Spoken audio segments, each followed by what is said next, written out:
ಯುವಕ ಅನುಮಾನಾಸ್ಪದವಾಗಿ ಸಾವು, ಕೊಲೆ ಶಂಕೆ, ರಸ್ತೆಯಲ್ಲಿ ಶವ ಇಟ್ಟು ಪ್ರತಿಭಟನೆ. ಅಪಘಾತದಲ್ಲಿ ಗಾಯಗೊಂಡ ಯುವಕ ಅನುಮಾನಾಸ್ಪದವಾಗಿ ಮೃತಪಟ್ಟಂತಹ ಘಟನೆಯೊಂದು ಹುಣಸೂರು ತಾಲೂಕಿನ ಅಸ್ವಾಳು ಗ್ರಾಮದಲ್ಲಿ ನಡೆದಿದೆ. ಮೃತನ ಸಂಬಂಧಿಕರು ಹಾಗೂ ಪೋಷಕರು ಕೊಲೆ ಶಂಕೆಯನ್ನು ವ್ಯಕ್ತಪಡಿಸಿದ್ದು, ಸಾವಿಗೆ ಕಾರಣರಾದವರ ವಿರುದ್ಧ ಕಾನೂನು ಕ್ರಮ ಕೈಗೊಳ್ಳುವಂತೆ ಆಗ್ರಹಿಸಿ ಶವವನ್ನು ರಸ್ತೆಯಲ್ಲಿಟ್ಟು ಪ್ರತಿಭಟನೆಯನ್ನು ನಡೆಸಿದ್ದಾರೆ.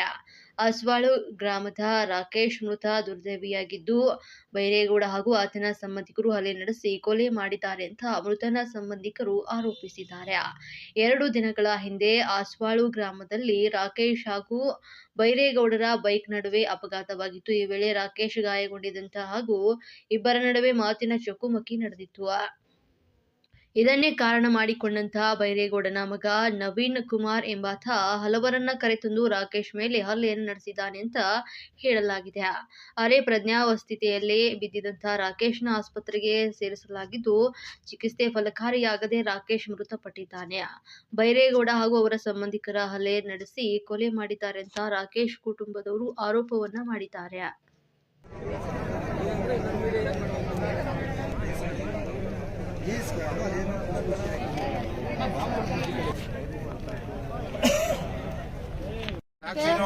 ಇಲ್ಲೇ ಡೆತ್ ಆಗಿರೋದಕ್ಕೂ ಸಾಕ್ಷಿ ಇದಾರಲ್ಲ ಅಲ್ಲೇ, ಅದಕ್ಕೋಸ್ಕರನಾದ್ರೂ ನ್ಯಾಯ ಕೊಡ್ಸ್ಬೇಕಲ್ವಾ? ದಲಿತರು ಅಂತ ಅವ್ರು ಎಲ್ಲೋ ಊಸ್ಕೊಬಿಟ್ರೆ ನಾವೇನ್ ಮಾಡ್ಬೇಕು? ಅಮ್ಮಂಗೆ ಯಾರು ನ್ಯಾಯ ಕೊಡ್ಸ್ಬೇಕೀಗ? ಪೊಲೀಸ್ ಠಾಣೆಗೆ ಏನಾದ್ರು ದೂರ ನೀಡಿದ್ರ?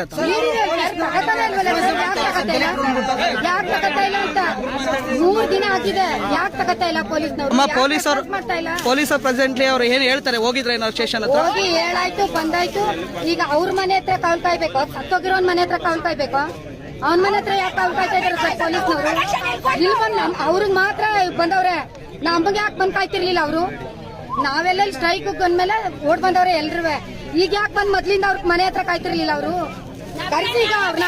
ನಮಗೆ ಏನ್ ಗೊತ್ತಾ, ತಾಯಿ ತಂದೆ ಪರಿಹಾರ ಬೇಕು. ಏನು ಡೆತ್ ಮಾಡವನೆ, ಹೊಡೆದವನೆ, ಅವನು ಬಂದು ಸರೆಂಡರ್ ಆಗ್ಬೇಕು, ಅವನಿಗೆ ಶಿಕ್ಷೆ ಆಗ್ಬೇಕು.